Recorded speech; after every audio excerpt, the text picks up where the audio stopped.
네, 오늘 이 새벽에 함께 나누실 말씀은 에스라서 7장 1절에서 10절까지의 말씀만 보도록 하겠습니다. 구약 성경 에스라서 7장 1절에서 10절까지의 말씀입니다. 제가 가진 성경으로 구약 성경 719페이지 정도에 있습니다. 에스라 7장 1절에서 중반절인 10절까지 보도록 하겠습니다.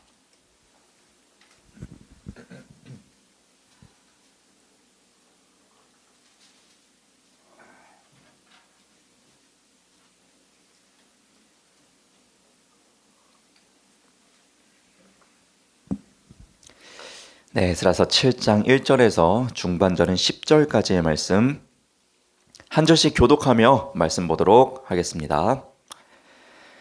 이 일 후에 바사왕 아닥사스다가 왕위에 있을 때에 에스라라 하는 자가 있으니라.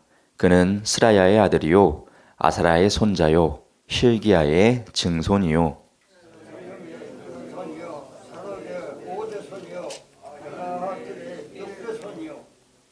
아마랴의 7대 손이요 아사랴의 8대 손이요 무라요의 9대 손이요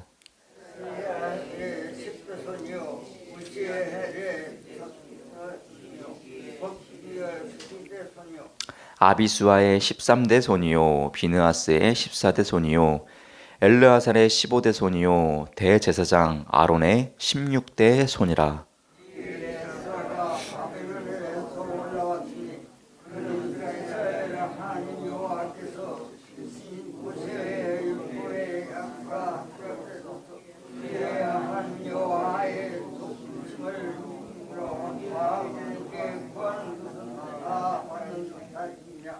아닥사스다 왕 제7년에 이스라엘 자손과 제사장들과 레위 사람들과 노래하는 자들과 문지기들과 느디님 사람들 중에 몇 사람이 예루살렘으로 올라올 때에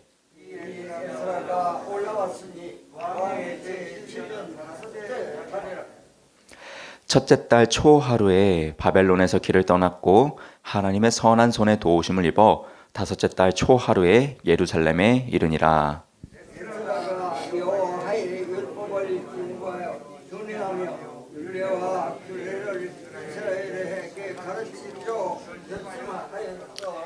아멘. 네, 오늘도 이 새벽에 기도자로 나오신 우리 모든 성도 여러분들을 주님의 이름으로 환영하고 축복합니다. 오늘 에스라서 7장 말씀을 보았습니다. 6장까지의 말씀은 이제 바벨론에서 포로로 끌려가 있던 이스라엘 백성들이 이제 새로운 제국이 등장하게 되면서 그 제국의 정책 그리고 하나님의 은혜로 말미암아 다시 고국 이스라엘 땅으로 돌아오는 내용이 기록되어 있었습니다. 먼저 6장까지의 내용은 이제 스룹바벨을 통한 그 1차 귀환 이야기가 등장하고 있어요. 그리고 저희가 보고 있는 게 이 에스라서니까 주인공이 에스라 아니겠습니까? 그 에스라가 이제 7장부터 등장하고 있습니다. 그래서 이제 본문으로 보면은 에스라가 이제 바벨론으로부터 올라왔다라고 이야기를 하는데 이것이 이제 2차 포로 귀환의 사건인 것입니다. 그러니까 1장에서 6장까지는 1차 귀환에 대한 이야기, 그리고 그 안에서 이제 성전을 다시금 건축한 이야기가 등장했다면은 이제 7장부터로는 에스라가 등장하면서 2차 귀환 이야기가 등장하고 있고 성전은 지어져 있는 장소는 되어 있으니까 이제 백성들의 이 영적인 상태들을 각성시키는 역할들을 이제 이 7장부터 에스라가 감당하게 되는 내용들이 쭉 등장하고 있습니다. 보니까 이제 뭐 몇 대 손이요, 몇 대 손이요, 몇 대 손이요 하면서 이 마지막에 우리가 잘 익숙한 사람 등장하죠. 5절의 마지막 절에 보시면은 대제사장 누구의 16대 손입니까? 아론의 16대 손이다라고 이야기를 하고 있어요. 그럼 우리는 여기서 힌트를 얻을 수 있죠. 에스라가 어떤 집안 사람이었다? 제사장 집안의 사람이었다.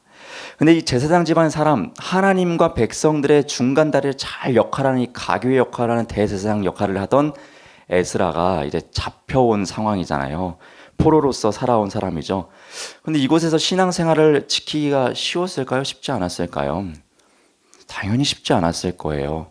왜냐하면은 이제 바벨론에 포로로 끌려가 있었으니까 그때부터 얼마나 이 바벨론의 우상들, 그러한 그쪽에서의 문화들 얼마나 많이 접하게 되었겠습니까?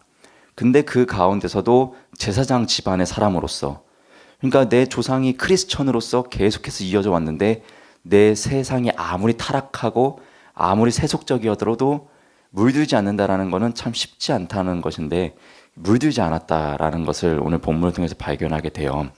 오늘 본문의 6절 말씀 보면은 이 에스라가 어떤 사람이었는지 잘 보여주고 있습니다.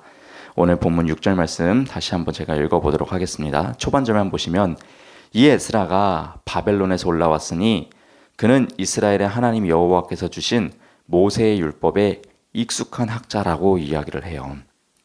모세의 율법에 익숙한 학자. 그러니까 이 구약 성경에 되게 익숙한 학자라는 것인데, 익숙하다는 말을 사전에 검색해 보니 이렇게 정의해요. 어떤 일을 여러 번 하여 서투르지 않은 상태에 있다. 그러니까 어떤 일을 여러 번 했다라는 것이죠. 그래서 서투르지 않았다. 이것을 뭐에 대해서요? 성경에 대해서요. 얼마나 성경을 많이 계속해서 접하고 읽고 묵상하고 했으면은 그것을 완전히 그냥 꿰고 있다. 능통하다. 지금 이러한 말로써 에스라를 소개해 주고 있다는 것이죠. 앞서 서두에 이야기했듯이 그 포로 생활을 하면서 다른 나라의 지배를 받게 되면서 다른 신을 섬기는 나라에 있으면서 오직 여호와 하나님의 말씀을 계속해서 붙잡고 있고 그것을 계속해서 묵상하고 공부한다는 게 참 쉽지 않은 상황이죠. 그러나 그는 해냈다라는 것이죠. 그래서 어떻게 됐을까요? 오늘 본문 10절 말씀 보니까요. 에스라가 여호와의 율법을 연구하여 준행하며 율례와 규례를 이스라엘에게 가르치기로 결심하였었더라. 그러니까 이제 하나님의 말씀을 계속해서 준비하고 있는 단계였고, 하나님의 말씀을 계속해서 붙잡고 있는 상황이었고, 이제는 하나님의 말씀을 이제 가르칠 때가 된 것이죠. 그러니까 그동안 갈고 닦을 그것을 이제는 보여줄 때가, 가르칠 때가 딱 되었다라는 것이에요. 가르칠 때가 되었다는 것은 다른 말로 하면 무슨 말입니까? 이스라엘 백성들에게 하나님의 말씀이 들려져야 할 때가 왔다라는 것이죠. 그러니까 하나님의 말씀이 선포되어야 할 그 절묘한 타이밍에 준비되었고 갈고 닦았었던 이 에스라가 이제 쓰임받게 된 것을 우리가 보게 됩니다. 여러분, 이 말씀은 우리에게 큰 도전이 되어야 합니다. 여러분, 이 오늘날 살아가는 이 시대에도 하나님의 말씀이 필요한 곳이 얼마나 많이 있습니까? 하나님의 말씀을 제대로 알고 전해줘야 할 때가요, 너무나도 많습니다. 우리 가정에서, 우리의 직장에서, 사회에서 어느 곳에든지 필요한 하나님의 말씀이 너무나도 많은데요, 우리가 하나님의 말씀을 잘 모른다? 그러면 누가 전해줘야 하는 것입니까? 저와 목사님은 항상 이렇게 교회에만 있는데, 여러분, 세상 밖에서 누가 하나님의 말씀을 계속해서 전해주어야 됩니까? 여러분들의 역할 아니겠습니까? 우리 교회에 있는 이 신앙인들의 역할 아니겠습니까? 그렇게 우리 역시도 이 하나님의 말씀에 능통한 자가 되기를 소망합니다.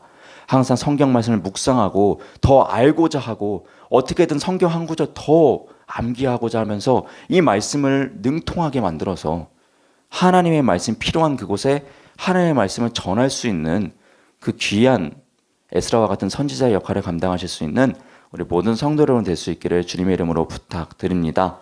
아멘. 너무나도 멋진 사역과 사명이 아닐 수 없습니다. 그 시대의 이 선지자의 역할은요, 이 시대의 목회자만이 감당하는 것이 아닙니다. 어느 곳에 있든지 하나님의 말씀을 다 선포하고 전달하고 가르친다라면요, 다 이 시대의 선지자인 줄로 믿습니다.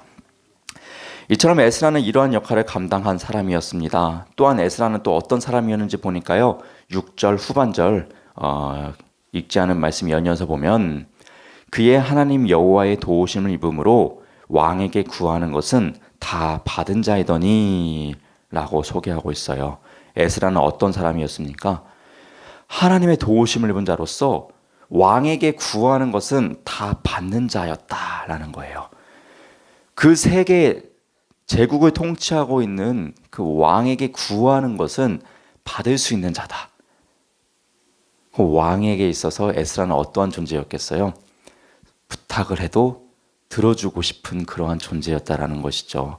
얼마나 존귀한 존재였는지 알 수가 있어요. 그 세상으로부터도요, 인정받은 사람인 것을 우리가 알 수가 있는 것이죠. 오늘날의 신앙의 용어로 바꾸면 어떻게 바꿀 수 있겠습니까?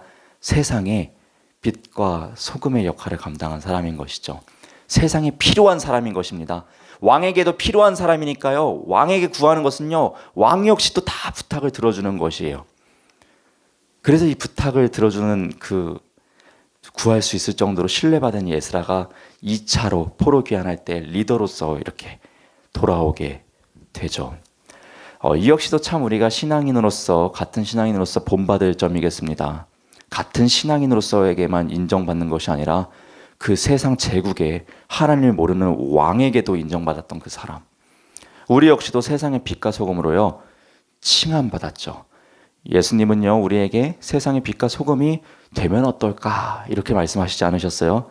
되었으면 좋겠어 이렇게도 말씀하지 않으셨어요? 너네가 이렇게 하면 세상의 빛과 소금 되게 해줄게 라고도 이야기하지 않으셨어요?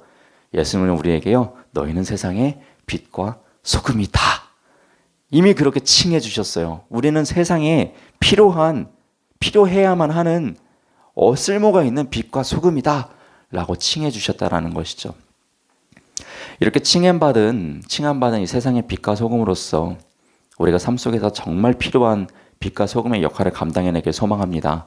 이 에스라가 정말 그 세상의 왕에게도 인정받았던 것처럼 우리도 교회를 넘어서서, 이 교회 담장을 넘어서서 우리가 있는 그 삶의 자리에서 정말 인정받는 빛과 소금 되길 소망합니다. 그것이 삶과 예배가 분리되지 않는 거룩한 삶일 줄로 믿습니다. 또한 하나님께서 영광 받으시는 귀한 거룩한 삶인 줄로 믿습니다. 오늘 이 새벽을 통해서 이 에스라서 7장 1절로 10절 말씀을 통해 두 가지의 중요한 키워드의 말씀을 나누었습니다. 먼저는 이 에스라는 준비된 사람이었다는 것이에요. 하나님의 말씀의 말입니다. 그래서 하나님의 말씀이 필요한 그곳에 하나님의 말씀을 가르치고 선포하는 귀한 역할을 감당했습니다. 우리 역시 하나님 말씀에 능통하길 소망합니다. 그리하여서 이 하나님의 말씀을 온전히 선포할 수 있는 우리가 되었으면 좋겠습니다. 또한 두 번째로 이 에스라는요, 세상에서도 인정받는 사람이었다라는 것입니다. 이것을 교훈으로 삼아 우리 역시 우리가 위치해 있는 그 삶의 자리에서 귀하게 인정받고 하나님의 세상의 빛과 소금으로서 쓰임받을 수 있는 거룩한 예배자들 되길 소망합니다. 오늘도 이러한 귀한 그리스도인의 사명을 감당할 수 있는 힘을 구하는 귀한 새벽 되길 소망합니다. 또한 하나님과 긴밀한 교제와 긴밀한 소통과 또 우리의 간구하는 그 모든 것들 들으시는 하나님께 부르짖는 귀한 새벽의 시간 되길 또한 소망합니다. 오늘도 이 귀한 새벽 기도자로 나오신 우리 모든 성도 여러분들을 다시 한번 주님 이름으로 환영하고 축복합니다. 기도하겠습니다. 사랑의 하나님, 귀한 성일도 주님 앞에 영광 돌리게 해주셨고 또 귀한 단잠을 우리에게 허락하여 주셨고 또 오늘 이 월요일 새벽도 새로운 호흡을 허락하여 주셔서 새로운 마음으로 나아가게 해주신 은혜에 감사를 드립니다. 오늘도 새로운 날이 시작되었습니다. 오늘도 하나님께서 허락해 주신 귀한 날이 시작되었으니 주님의 빛과 소금으로서 이 날을 거룩하게 보내기를 소망합니다. 우리에게 주어진 자리에서 하나님의 말씀을 선포하며 하나님의 말씀을 살아내며 하나님의 빛과 소금으로서 세상 사람들에게 덕이 되는 삶을 살아낼 수 있도록 우리 모두에게 성령의 충만함을 허락하여 주시옵소서. 정말 하나님께 성령을 구합니다. 우리에게 충만한 은혜를 허락하여 주옵소서. 하나님, 또한 각자의 기도 제목 여러 가지 모습을 가지고 주님 앞에 나아갑니다. 우리의 기도를 받아주시옵고 우리의 애통하는 마음을 바라봐 주시옵고 우리의 힘든 상황에 간섭하여 주셔서 하나님의 때에 하나님께서 놀랍게 역사하여 주시옵소서. 우리는 주님의 일하시는 그날을 기대하고 소망하며 믿음의 눈을 들고 나아가길 소망합니다. 이 소망의 끈을 단단히 붙잡고 하루하루 신앙의 여정을 걸어갈 수 있도록 우리에게 굳건한 믿음 허락하여 주옵소서. 감사드리며 이 모든 기도 살아계신 우리 주 예수 그리스도의 이름으로 감사하며 기도드렸습니다. 아멘.